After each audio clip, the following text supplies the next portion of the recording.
નવસારી શહેરમાં મહાનગરપાલિકાની વધુ એક બેદરકારી સામે આવી છે।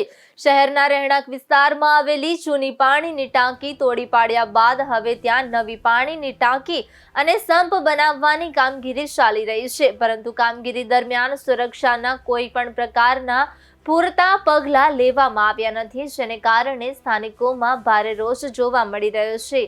મળતી માહિતી મુજબ સ્થળ પર અંદાજે 50 થી 60 ફૂટ જેટલો ઊંડો ખાડો ખોદવામાં આવ્યો છે, જેમાં સળિયા નાખી કોન્ક્રીટનું કામ ચાલી રહ્યું છે। ચોંકાવનારી વાત એ છે કે આટલો જોખમી ખાડો હોવા છતાં આસપાસ કોઈ કોર્ડનિંગ, બેરિકેડિંગ કે ચેતવણીના બોર્ડ લગાવવામાં આવ્યા નથી। આ વિસ્તાર સંપૂર્ણપણે રહેણાંક વિસ્તાર હોવાથી બાળકો અને સ્થાનિક લોકો માટે ગંભીર જોખમ ઊભું થયું છે। હાલ સ્કૂલોમાં વેકેશન ચાલી રહ્યું હોવાથી બાળકો રમવા માટે બહાર નીકળે છે, ત્યારે કોઈ બાળક આ ઊંડા ખાડામાં પડી જાય અને જાનહાનિ સર્જાય તેવી ભીતિ સ્થાનિકોએ વ્યક્ત કરી છે।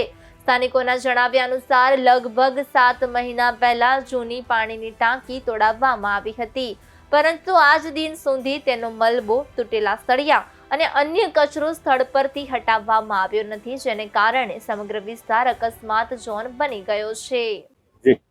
ધર્મેશભાઈ માલી, માજી શહેર કોંગ્રેસ પ્રમુખ। આજરોજ અહીંયા આગળ એક પાણીની લાઇનમાં ભંગાણ પડવાથી ખૂબ જ પાણી વેડફાયું અને એના અગાઉ અહીંયા આગળ એક જૂની ટાંકી હતી, એ જૂની ટાંકી તોડતા એક પાણીના લાઇનમાં ભંગાણ પડેલું।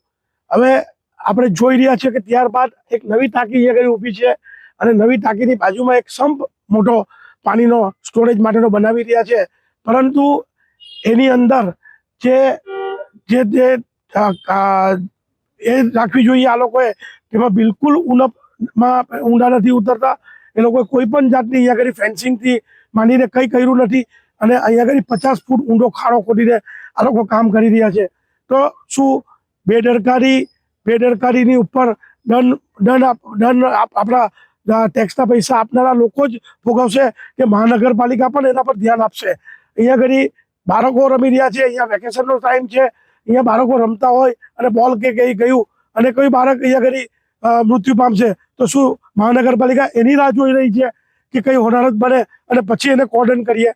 અહીંયા આગળ અગાઉ જે ટાંકી તોડેલી એના અવશેષો બી હજુ એમ જ પડેલા છે, એના સળિયાથી માંડીને બધું વેર વિખેર અહીંયા આગળ હાલતમાં આ પરિસ્થિતિ અહીંયા આગળ સર્જાયેલી છે। એવા સંજોગોની અંદર કંઈ અપમૃત્યુ કોઈ બાળકનું કંઈ નહીં થાય તે જોવાનું કામ મહાનગરપાલિકાનું છે અને મહાનગરપાલિકા જો આવી બેદરકારી વાપરશે તો લોકો પાસે શું અપેક્ષા રાખશે મહાનગરપાલિકા?